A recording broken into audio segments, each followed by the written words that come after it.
Hey, what's up, everybody? I'm Trey. And I'm Irvin. And this is the Light and Hope Podcast. Hey, if this is the first time joining us, welcome to the podcast. As if you guys not noticed yet, we are doing this in video. Yeah. This is not the first time. If you missed the first episode, you can go back on Facebook or on YouTube and watch it on video, or go back to your Apple or Spotify and listen to us there. You can also follow us on Facebook. Just go to our Facebook page, the Light and Hope Podcast, and there you can stay up to date on what's going on, who we're interviewing, and you can also let us know what topics and things you'd like for us to discuss on the podcast. That's also a great place to give your input on specific podcasts. In every podcast, we give questions that you guys can also answer and just discuss more for us. You can also leave a review in any of the podcast sites that you listen to us, or if you want to give us a thumbs up here on Facebook or on YouTube, that would be great as well. Yeah.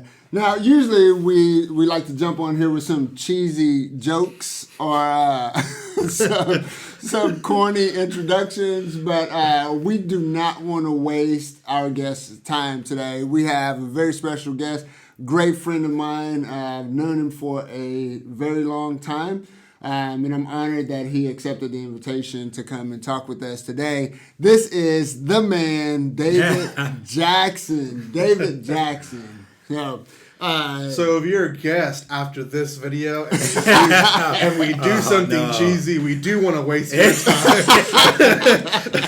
You heard him say it. He said it. I wasn't part of that sentence. So David is a husband. How long have you been married? We have been married. I got to get this right, don't You're on video. 33 years. 33 years. I'm going to call your wife. Yeah. 33 years. That's a long time. That's a legacy. And that's okay. The first time we did a podcast, I said, well, I've been married to my first wife. I know. Yeah. And then I even messed up. I said that we had been married for like a year less than we had actually been married. So hopefully you got your number right. Yeah. Or missed it on the other side. Or missed it on the other side. You're also a father. You got two awesome kids. I know Matt and Kaylee pretty well. They're doing great. Twins. Thank you. Yes, wow. they are. Yeah. And, yeah, we do. We think they're awesome. Yeah. 31 years old and doing well. Doing well. Yeah. Maybe we'll have them on because they have some great stories too. I like what they're doing too. Thank you. Yeah. You're also an elder. You're an elder here at Britain Christian Church and have been for a while. About how long have you been at the church? We joined in 2008. 2008. Okay, Yes. so Yeah. 12, almost 13 years. Right. I was married in 2008. That's how I can keep track of that. Okay. Yeah. So this year we make 13 years. So, That's awesome. yeah. It'll be good. Congrats. Congrats, Alyssa. So you got 33 years under your belt. I'll be picking your brain about what I need to do in this 13th year. But you're also, and this is one of the awesome things about you.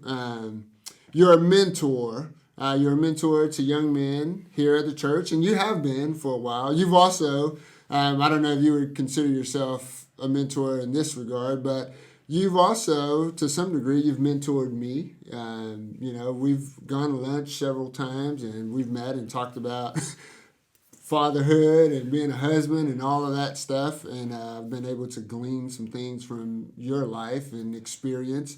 And some of that I hope that you'll be able to share today.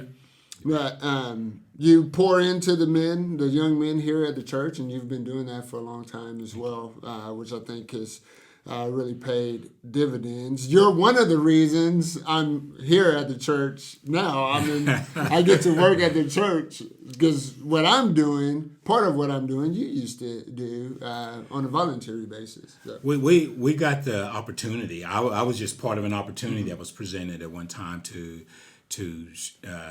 have a mentoring program for our middle school students. Again, it just happened. I was just allowed to be a part of it, and I tell you, was really pleased to see that the church wanted to expand it and make it a full-time position and to do more than what we were doing because the need is there. Yeah. It's such a great need, and so I was just pleased to be able to be asked to be a part of it when the church started it, and now to see what it's doing and how you have taken that and made it something special for the elementary, the middle school, and the high schoolers. That's really something special here at BCC. Yeah. Now you've been involved with kids, with youth for a pretty long time. You're the executive director of OSAA, right. Oklahoma Secondary School Activities Association. Right. I had to look at my notes. That's it. Don't mess up. I don't want to mess up. That's it. And we can get a little bit more about what that organization is about, what you guys do. One of the reasons that you're on the podcast today is because of your role as the executive director. With February being Black History Month, and there's a lot of focus on Black achievement and contributions to our country, I thought you were one of the first people that came to mind. I was like, this guy he's the epitome of Black history in several regards, being the first Black executive director there at the OSSAA. And so tell us a little bit about how you got involved in that, and maybe even tell us a little bit about your upbringing, and that maybe helped to lead you into this area. Okay, I can do that. I am the 11th of 12 kids, so Woo! I have been around crowds of people all my life. But raised in Pauls Valley and grew up and went to college at East Central University over in Ada. And by the time I had started college, I had been working at Safeway stores. If you remember the old Safeway stores. Do you remember Safeway? No, I was too young. Probably.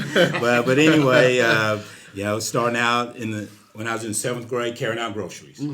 And anyway, I bring that up to say I continued that when I got to college.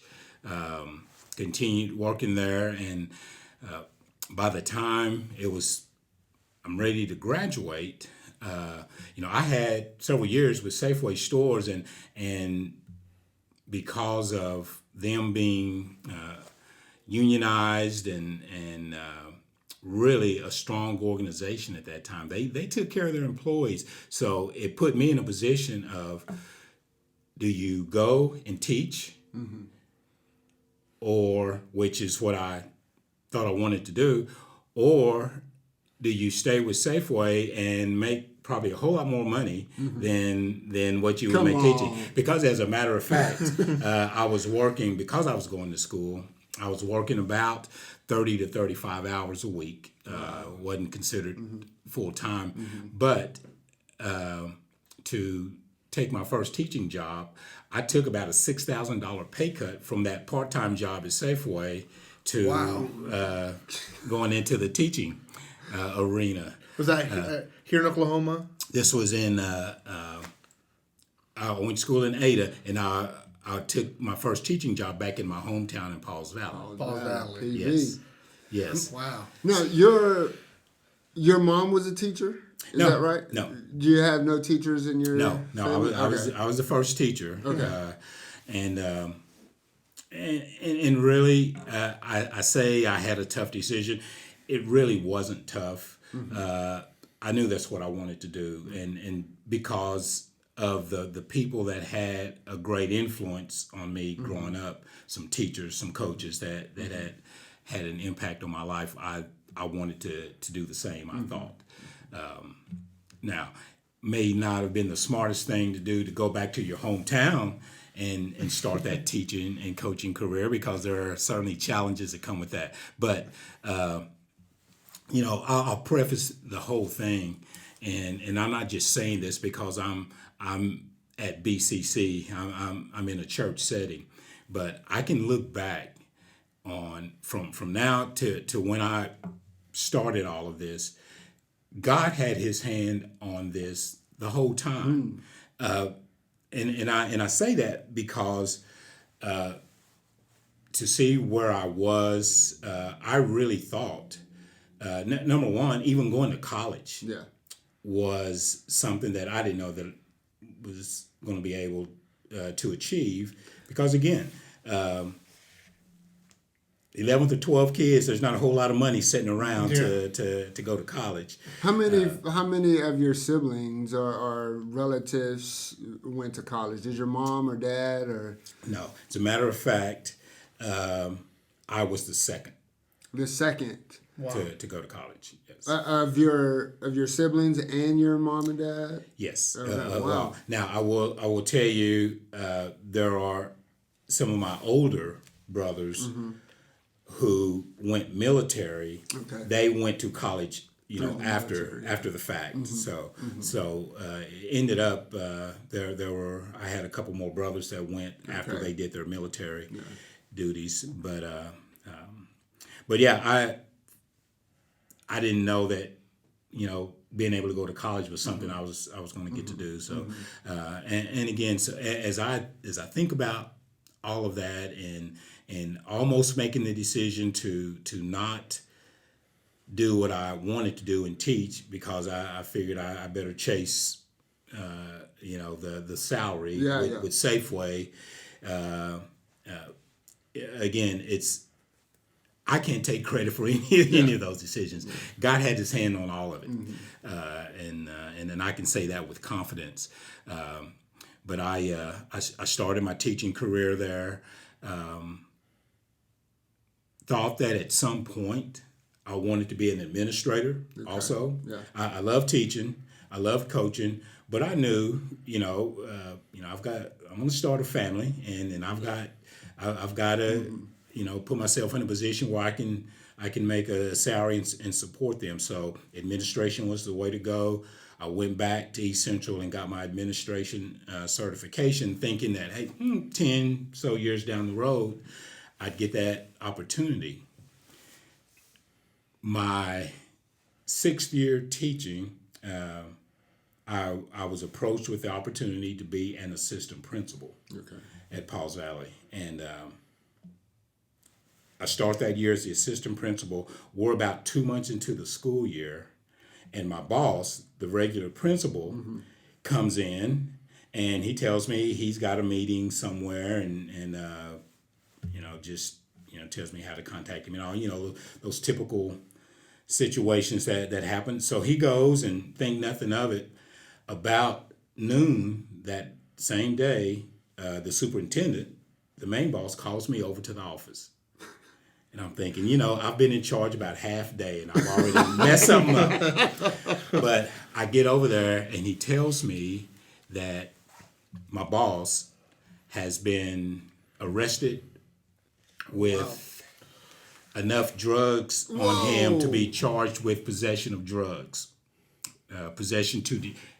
Charged with enough drugs to be charged with intent to distribute. Wow. Oh, wow. That means you've got a lot on you. Yeah. Oh my goodness. But anyway, so what I'm looking at, the possibility of happening several years down the road, has confronted me right now. So I am the high school principal.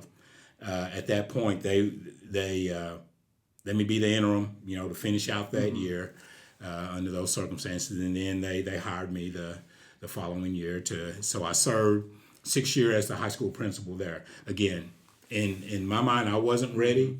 It wasn't anything. If I had scripted it, I wouldn't have been the principal that soon. But that's why I go back and say, hey, God, this is all God's doing. So let me ask this question. Man, you've given us a lot to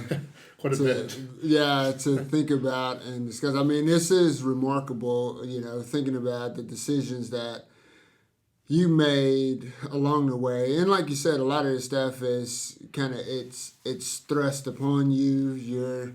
It's not part of your immediate plan, and yet you find yourself in the situation where you have to take the reins.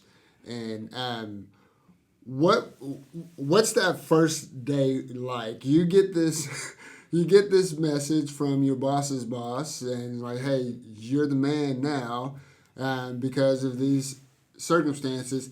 How do you go from that over the next 6 years in that position? How do you lead? How do you find the skills or gain the skills that you need to do the job that, again, it's been thrust on you? That's a good question, because number one, you can guess how big my eyes are. Pauls Valley is not a huge school district. In our classification system, it's right in the middle. Yeah. B3A. We 9 through 12, about 500 students, a staff of about 40. What made this really interesting was many of those staff members were people who taught me. Okay. So I'm confronted with, now, how do you lead and be the boss of people who were once your teachers? Yeah. Yes, yes. And to be quite honest with you, it was kind of frightening to think, how in the world are they going to listen to me? Someone that, I'm sure a lot of them still considered me Little David, and now I'm their boss. But I would, to their credit, and there were, I would tell you, of that staff of about 40, there were about 6, 7 of those staff members who, and to their credit, to each one, they went out of their way to make that transition better for me. Yeah. I was surrounded by some really good people, and with their assistance, and then I reached out, because again, I'm pretty much terrified here. I felt that I could do this job, but I want to do it right. May not ever get this chance again. So I spent a lot of time reaching out to some mentors, the people that I knew were in this position, who had been there a while. A lot of them were college professors who had spent a lot of time with me, in prepping me. So I asked a lot of questions and spent a lot of time with people, just trying to glean from their experiences and using those things to help me survive. And as I did that, I grew more confident.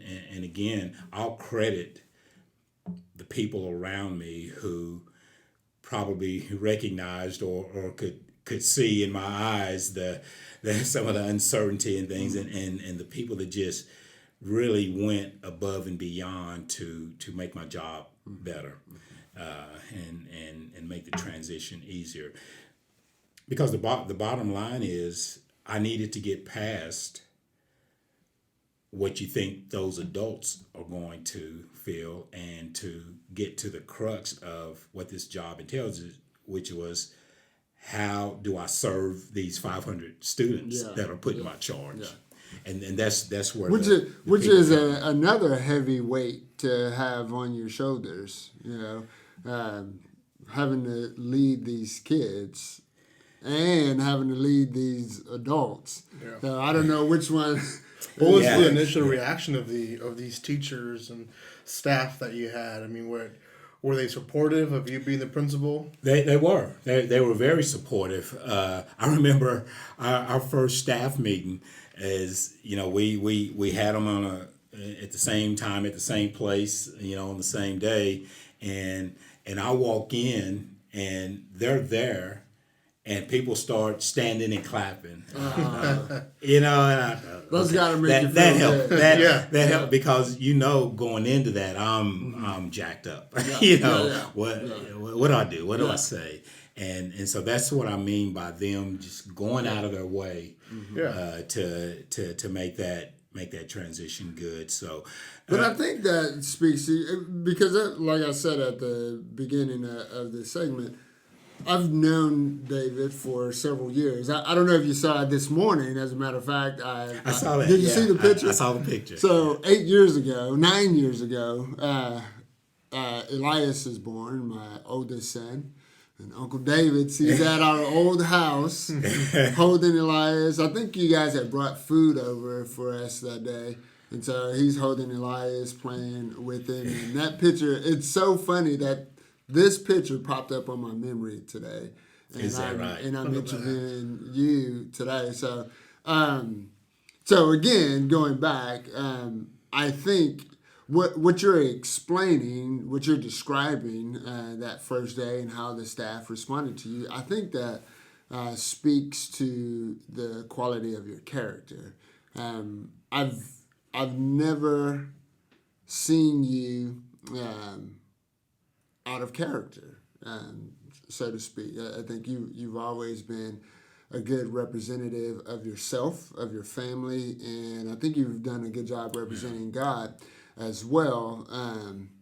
Now, that's not to say that you're perfect by any stretch of the imagination. Exactly. But looking back at what you're talking about, I could see these folks being happy for you because of the type of person you are. So, well, thank you. It's this is the last time I'm going to praise you on the podcast. Again, it all comes back to God's plan for my life. It again, if I had to draw it up, it wouldn't have happened anything like this. But he provided that opportunity. He put those people in place. So I wish I could take credit for that, but I cannot. So to that, you've talked about God and His plan and direction in your life. Was God a part of your upbringing? Like, did your parents were they big in church? Did they force you to go to church like my mom forced me? To be honest with you, I never knew a dad.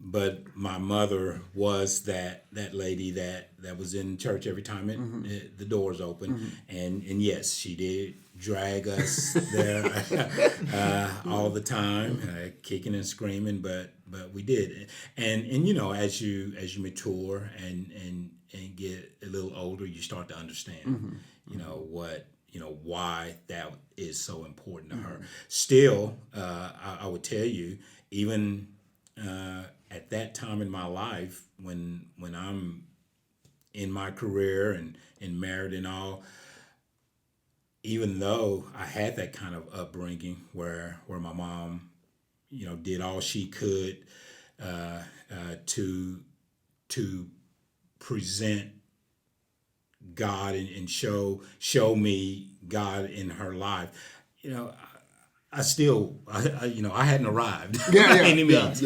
I still. We could swap stories on that. A lot of knucklehead decisions. You have anything you were going to say? Yeah, I mean, from point A of being a principal to now, what got you there? Did you ever think that you wanted to be where you are right now, or was it something that also just kind of landed the opportunity? Erwin, that's a great question, because the initial answer is no. I barely knew what the OSAA was when I was a high school principal. What is the OSAA for those who are listening? It is the governing body for all high school activities in Oklahoma. That's fine arts, all athletics. We set the rules and policies to govern those activities. We conduct all the playoffs and championship competitions. Oh, cool. That's a full plate. It is. And again, Pauls Valley is every bit a part of. Yeah. We're a member. We're one of the 482 members of the OSAA, but I would tell you that I knew very little about who they are and what they did. But I'm in my 6th year now as the principal, and I hire a new assistant principal. He's from Edmond. I go up to help him move, and we go into a store, just a casual, some convenience store, and I run into Bill Self, who my assistant principal knew when he was in Edmond, and Bill Self is the executive director of the OSAA. His dad now is a basketball coach at Kansas University. Oh wow. But anyway, had that chance meeting with Mr. Self, and we made small talk. Didn't think anything of it. I got home and he gives me a call, and he asked me if I had ever considered coming to work for the OSSAA. And again, I was honest with him. Who are you? What do you do? That kind of thing. And that's kind of embarrassing for the high school principal not to know, who this governing body is. But anyway, he explains to me, and Mr. Self, he's always been this kind of guy as long as I've known him. He was very upfront. He admitted to me that he's going to have an opening at the end of that school year, and the OSSAA had never even had a black director there. Wow. And he wanted to change that. I wanted some time to think about that, because at that time in my life, I'm thinking, that's great. I don't know how to take that. Am I willing to go be a token? Yeah. Yeah. Because is he doing this just so that he can have a black director? So your brochure can be diversified. Yes. Yes. Yeah. So Yeah. when we take these pictures, they're diverse. They got this one black guy. Yes. Yeah. You want to be that token, or I'd like to think that he's approaching me because I'm qualified to do the job. Yeah. And so I'm deliberating that in my own mind. And up to that point, had you ever felt like you got the positions you got because you were a black male, like in your teaching job or even in your principal job? I really didn't, and up to that point, because again, growing up, I had really studied those men and women that impacted me to make me want to be a teacher, and I thought that I had studied enough, prepared enough, that I thought I could be a good teacher and good coach. And even though the principal position came along as a surprise, I thought I could put the time in to learn to be a good principal. And by the time I had this encounter with Mr. Self, in my mind, I thought I was doing a decent job. Again, because of the time put in and the work put in. But approached by him, again, I admitted to him, I don't know who you are, pretty much. So I did question at that time, am I qualified to do this? And am I being offered this, to meet that need that he's needing met? And also to compound that, my twins are 1 year old. and this accepting this job would require moving up this way, and with 1 year old twins, you got family around, both grandmothers there to help out. That was nice. I was comfortable also as that high school principal. So you go through the pros and cons of leaving. It made no sense on paper to leave what I currently have. We can get into a whole Bible study on that, of how God uses things that on the surface don't look like they make sense. But Charlotte and I talked. And it was especially meaningful to her that she had some help with the twins at that time. For sure. But there was something with all of these things going through my head. I couldn't get away from the fact that I needed to do this. I needed to make this move. You know, I did come up with some practical things to present to Charlotte of why we need to. They didn't, you know, they didn't overcome the list of things that made more sense to stay. But anyway, we reluctantly, and I say reluctantly because my wife, there was one time I thought I may be coming by myself. Yeah. She didn't come as willing as I thought, did. Yeah. And but anyway, I felt that I need to do this. We need to do this as a family, and so we did. We took the plunge, and And you've been with them for how long? With the OSAA? I'm finishing my 25th year. 25th year. 25. Was your so I'm thinking about this day where your boss is arrested for drug possession with intent, and the reception that you receive from the administrators there, the teachers and staff, and then fast forwarding to your feeling in this role as the executive director of the OSAA. What was that reception like? Can you compare and maybe contrast those? Because here's something else I'm thinking about.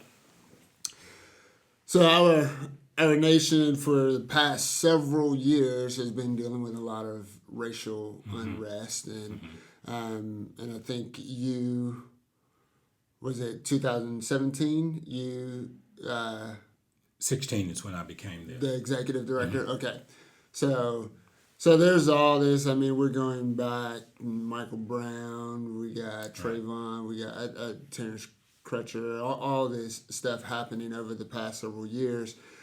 Did any of that have an effect on you mentally and kind of how you're preparing to take on this role as and you're probably not thinking of it this way, but this history maker, you're becoming the first Black executive director. And what's the reception like? You know, I didn't think about it until, you know, I did my first interview. You know, after I was named, you know, there were a lot of opportunities to do interviews with newspapers and radios because that's what they wanted to talk about. You know how significant that was. I didn't.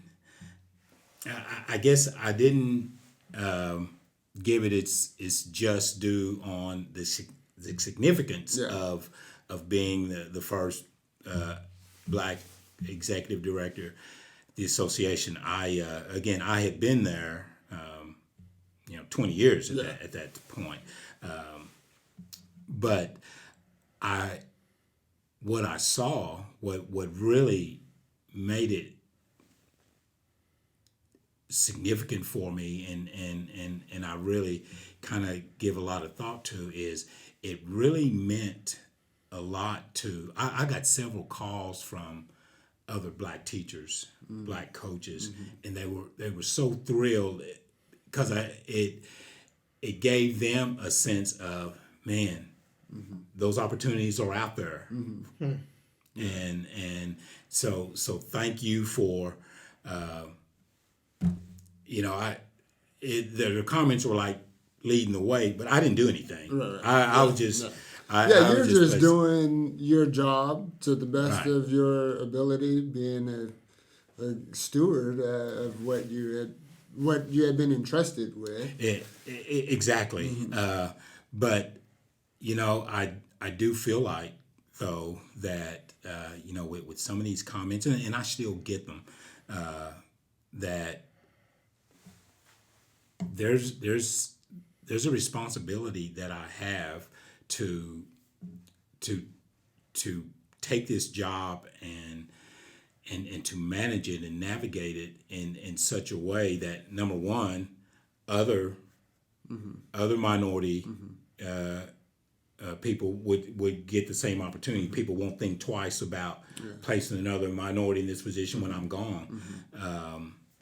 That's important to me. That now I need to do a good job. Period.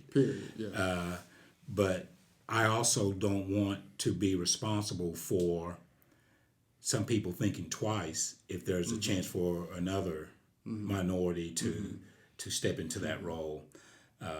I think that's fair and understandable. And I kind of find myself, or have found myself in similar situations, not just as a black man, but I'm given opportunities. Somebody ended up paying for me to go to college, right? So, and I was the first person that they had done this for, and because that was such an incredible blessing and like a trust in me, I wanted to make sure that I was giving them a good return on their investment. They were investing in me as a person. Exactly. And I knew, or maybe I didn't have 100% knowledge about this, but I was pretty convinced that my performance could impact the next person coming along, right? And Exactly. they would decide based upon what I had done whether or not they would invest in the next person. Exactly. In my situation, and so Absolutely. I wanted to make sure that I was doing the best I could in school because I wanted to make good grades and wanted to graduate well, but also because there were people who had invested in me and were saying, "Hey, we see in you a lot of what I saw in myself, but some other things that I didn't see in myself." Absolutely. So there are people who are watching and are appreciative of sort of a trailblazing, Yeah. So that's right, and make no mistakes about it. There are a lot of people that would love to see me not succeed in this position. I mean, that's and the nature of what I do at the OSSAA. They see the executive director as that's the last word. The nature of what we do a lot of time deals with negatives. We may have to tell a kid you're not eligible, and eligibility is a lot of what we do on a daily basis. So we get to deal with a lot of negative things. So just the nature of the job itself brings on circumstances where people aren't just real fond of you. Yeah. A lot of times, and when I first came into that role, the fact that the black man was making that decision did not help that situation.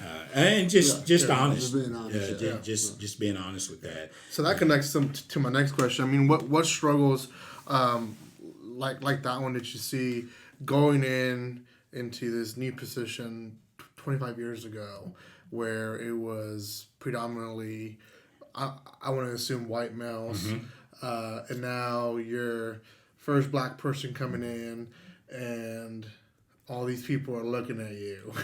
Yeah. Who is this new guy? What struggles were they?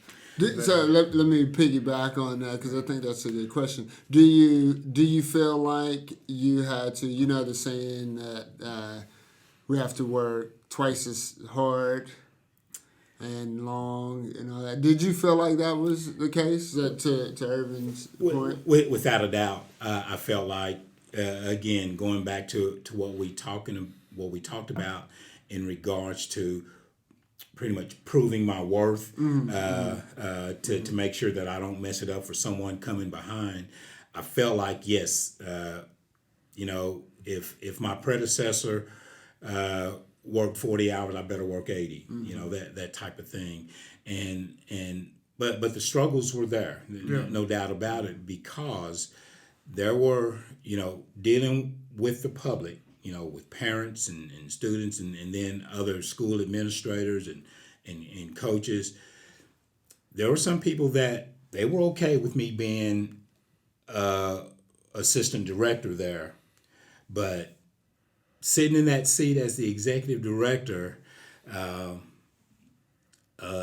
lot of people had some issues with that. Yeah. So if we made a difficult call on say an eligibility case or something, the ire of some people might have been magnified a little more than others. than some other people making that same decision.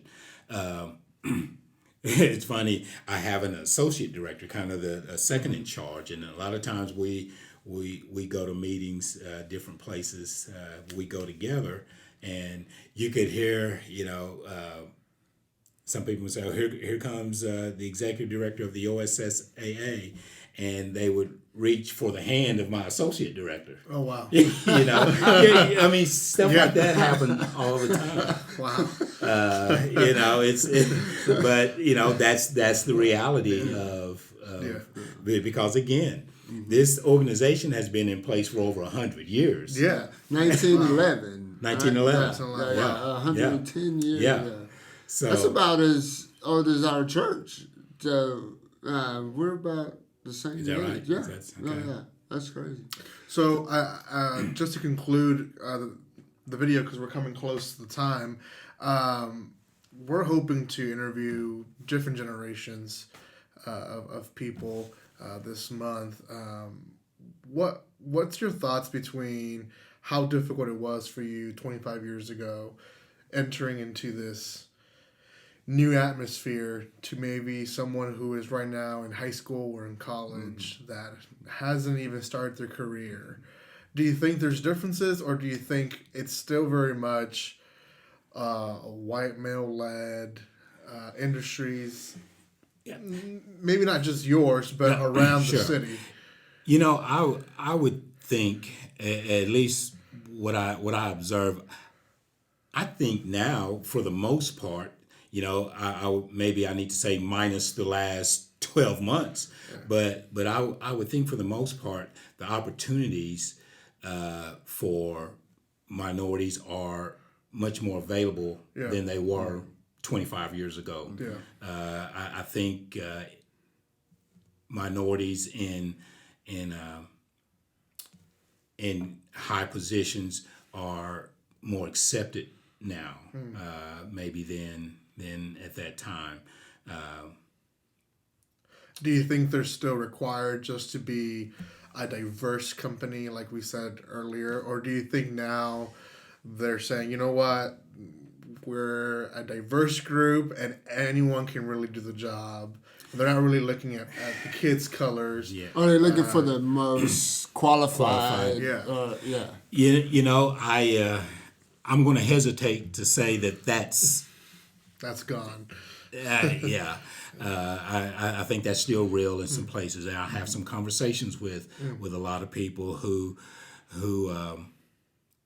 talk about that very thing. But in comparison to 25 years ago, I think it's better. There's just a long way to go.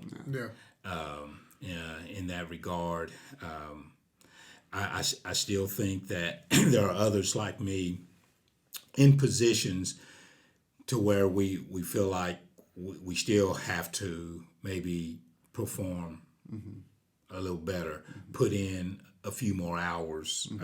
I think that's still there in a lot of cases, but we've come a long way. So I have one last question for you, because we've talked about this a little bit. It's been inserted here and there as part of what has influenced you. And so your faith, being a Christian, going to church, talking about Bible study and all that. How do you see that worked into the work that you're doing? How do you? And I mean, to some degree, you can't just be You know, like everybody, we're having Bible study today, but how do you live out your Christian faith doing the work that you're doing, even with a lot of this negativity that's coming at you? You know, the fact that I recognize that anything I've accomplished and have been able to do to put me in this position, I absolutely recognize that that is nothing more than the will of God. So that has really enabled me to take on all the difficult situations, all the negativity, and still treat people. I think I treat people well. I try to be intentional about making the people that I encounter, whether it's a school person or people on my staff, I try to be intentional about showing them the love of Christ, not hitting them over the head with a Bible, but that works sometimes.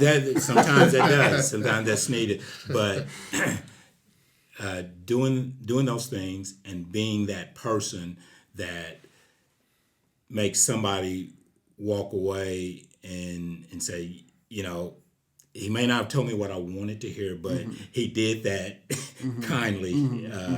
And there's and you all talk about it, you know, as pastors, y'all talk about it all the time. It's that thing that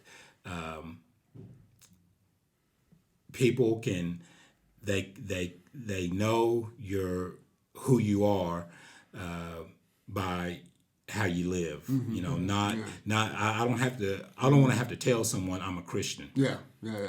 I want you to be able to know that on how I love you, you treat and how I treat you, and so I think that I've been able to exhibit you know, that with the people that I encounter. Again, they're not always happy with what I've had to tell them or whatever our conversation is centered around, but at least they'll know that I listen to them. I hope that I showed that regardless, you know, I can love on you and whatever the issue is doesn't necessarily have to keep us from having a relationship. That's awesome. That's awesome. Well, David, thanks for taking the time to be with us today, my pleasure. man. My we really pleasure. appreciate it. Yeah. You promise you'll come back some other time? I will. We got it on video. We got it on video. What I would do for a cherry limeade. Hey, everybody, that is it. Thanks for joining us today and listening to David's story. This is the Light and Hope Podcast. I'm Trey. And I'm Irvin. And we're out. See you guys. Peace.